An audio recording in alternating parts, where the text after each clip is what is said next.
po sinuha po to sir. Yung malalaki lang po yung pinangalanan namin. Pero ito mga brown, may mga pangalan po to. Hindi po kasi ako totally nag-alaga nito mula pagka-baby. Kaya hindi ko po kabisado yung pangalan nila.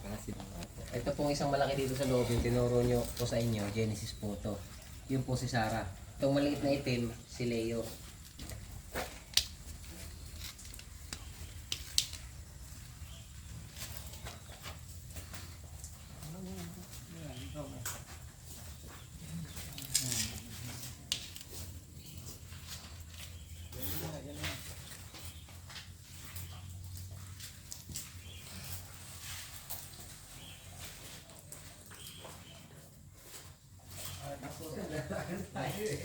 Yung humihinto yan hanggat may pagkain. Talagang ano sa kanila, hindi ka ho kakabahan na ma-overfeed sila.